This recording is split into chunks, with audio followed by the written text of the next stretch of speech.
Hi hello welcome to Krishna's kitchen. ఈరోజు నేను సొరకాయ పప్పు చేస్తున్నాను. సొరకాయని ఆనపకాయ కూడా అని అంటారు. ఇలా పప్పు చేసుకోండి, చాలా బాగుంటుంది సొరకాయతో.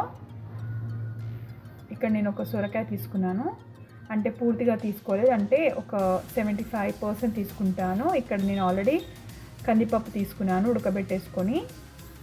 ముందుగా కందిపప్పుని కడిగేసుకొని 3 విజిల్స్ వచ్చే వరకు ఉడకబెట్టేసుకున్నాను. కొద్దిగా పసుపు వేసుకొని ఇలా ముందుగానే కందిపప్పుని ఉడకబెట్టుకొని పెట్టుకుంటే పప్పుని ఈజీగా చేసుకోవచ్చు. ఇక్కడ నేను ఒక గిన్నె పెట్టేసుకున్నాను, స్టవ్ వెలిగించుకొని. గిన్నె వేడాక ఆయిల్ వేసుకుంటున్నాను. ఆయిల్ 1.5 టేబుల్ స్పూన్ వేసుకున్నాను.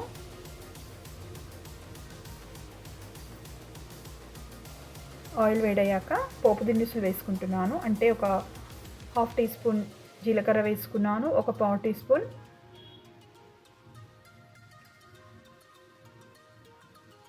ఆవాలు కూడా వేసుకున్నాను.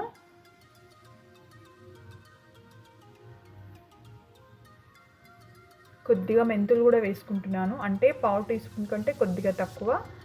మెంతులు వేసుకుంటే ఇలా పోపులో పప్పు చాలా బాగుంటుంది. సరే, మూత పెట్టేసుకోవాలి. ఫ్లేమ్ సిమ్లో పెట్టేసుకొని మూత పెట్టేసుకున్నాను. చిటపటం అంటున్నాయి కదా, ఒకసారి మన పైన పడే ఛాన్స్ ఉంటుంది కాబట్టి కొద్దిగా మూత పెట్టేసుకోవాలి. ఒకసారి ఇలా 1 సెకండ్ అలా మూత పెట్టేసుకోవాలి. వేసుకున్న పోపు దినుసులు వేగిపోయాయి. ఇక్కడ నేను ఒక 3 పచ్చిమిర్చి వేసుకున్నాను. అలాగే కొద్దిగా వెల్లుల్లి వేసుకున్నాను, రెబ్బలు ఒక 5-6 వేసుకున్నాను పొట్టు తీసుకొని. ఒక చిన్న ఆనియన్ కూడా కట్ చేసి వేసుకుంటున్నాను.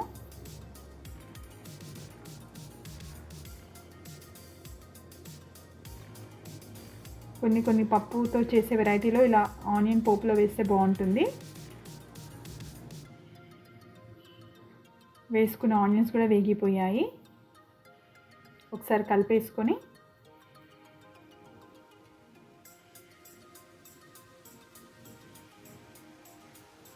కొద్దిగా ఇంగువ యాడ్ చేసుకుంటున్నాను, అంటే హింగ్ యాడ్ చేసుకుంటున్నాను.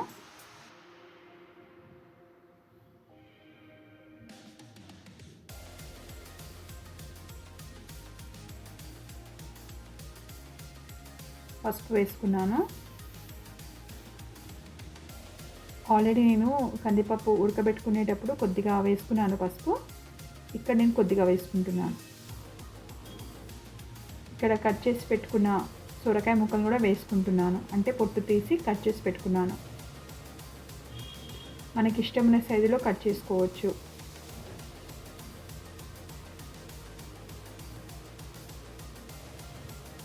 ఇలా ఒకసారి ఉల్లిపాయలు వేగిపోయాక ఆనియన్స్ వేసేసుకుంటున్నాను.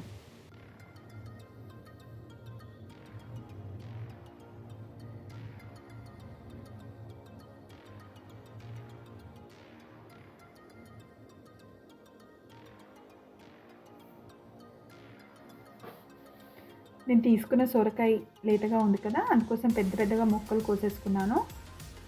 త్వరగానే మగ్గిపోతాయి, అంటే త్వరగానే కుక్ అయిపోతాయి. ఒకసారి మూత పెట్టేసుకున్నాను. ఇప్పుడు చూస్తున్నాను, మూత తీసుకొని ఒకసారి కలిపేసుకోవాలి.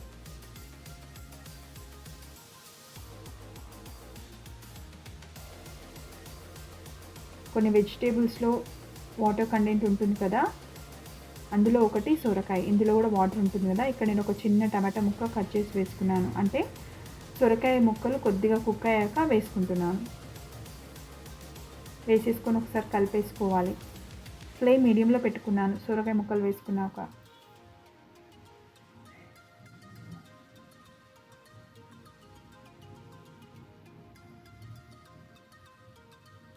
కొద్దిసేపు నూనెలోనే మగ్గించుకోవాలి సొరకాయ ముక్కల్ని. ఇక్కడ ఉప్పు వేసుకున్నాను కొద్దిగా.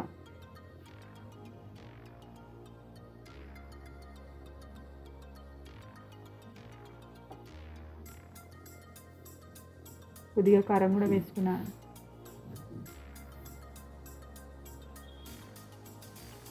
కొద్దిగా చూసుకొని వేసుకోండి కారం.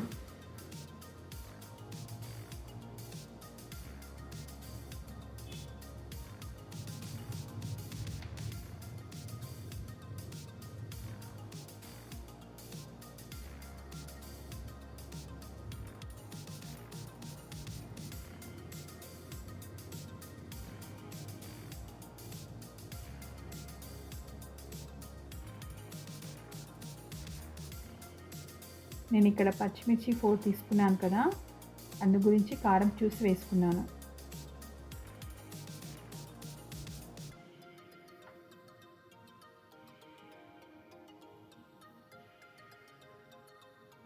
ఇక్కడ నేను కొద్దిగా వాటర్ వేసుకుంటున్నాను.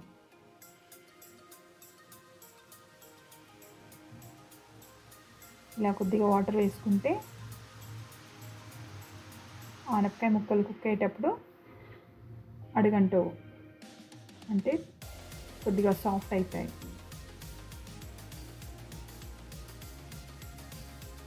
చూడండి, ఒకసారి మూత పెట్టుకొని తీసి చూస్తున్నాను.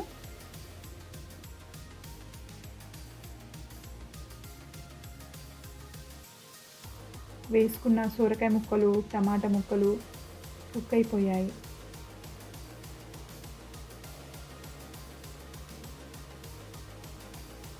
ఇక్కడ నేను చింతపండు నీళ్ళు వేసుకుంటున్నాను. ఒక చిన్న నిమ్మకాయ సైజంతా చింతపండు తీసుకుని ముందుగానే నానబెట్టేసుకొని వాటర్ తీసి వేసుకుంటున్నాను. పులుపు చూసుకొని వేసుకోండి. నేను ఇక్కడ కొద్దిగా వాటర్ వేసుకుంటాను.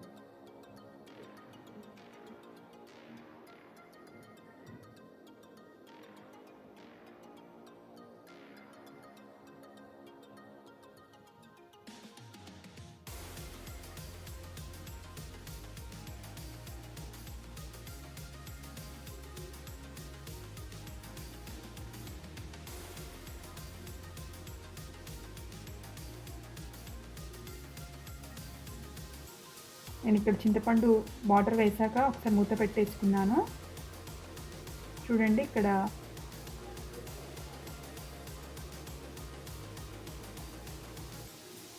ఇలా పులుసు మరిగేటప్పుడు ఆల్రెడీ నేను ఉడకబెట్టుకున్నాను కదా కందిపప్పు వేసేసుకుంటున్నాను.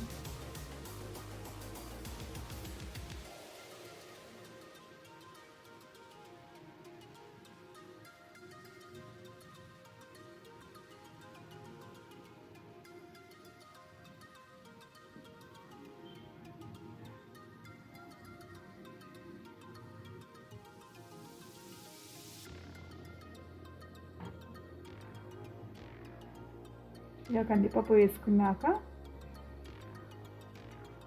ఇలా బాగా కలుపుకోవాలి.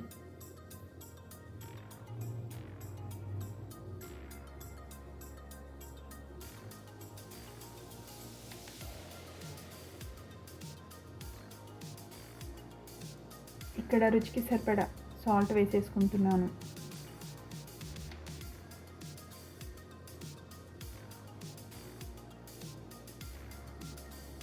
కొద్దిగా కరివేపాకు కూడా వేసేసుకుంటున్నాను. కొద్దిగా కొత్తిమీర వేసుకున్నాను. ఒకసారి కలిపేసుకోవాలి.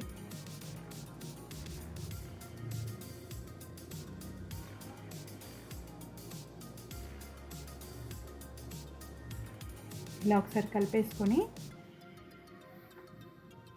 ఒక 2-3 మినిట్స్ మీడియం ఫ్లేమ్లో మరిగించుకోవాలి.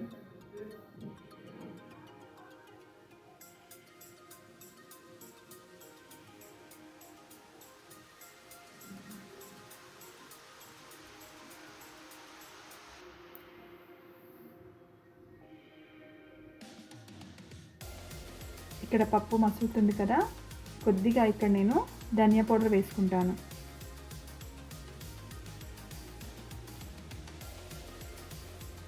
ఇక్కడ సోరకాయ పప్పు రెడీ అయిపోయింది.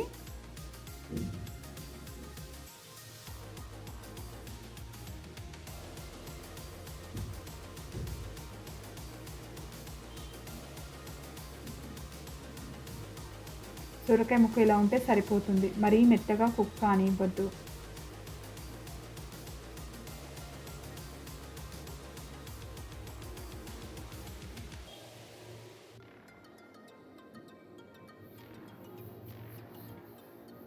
కొద్దిగా ధనియా పౌడర్ వేసుకుంటున్నాను. కొద్దిగా అంటే 1/4 టీ స్పూన్ కంటే కొంచెం తక్కువగానే వేసుకున్నాను.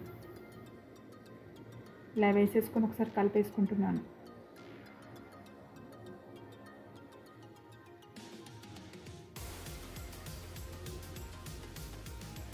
ఒకసారి మూత పెట్టేసుకొని ఒక 1 మినిట్ మరిగాక స్టవ్ ఆఫ్ చేసుకుంటే సొరకాయ పప్పు రెడీ అండి.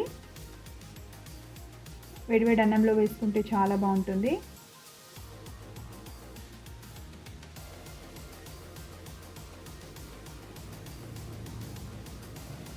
ఒకసారి మీరు ట్రై చేయండి.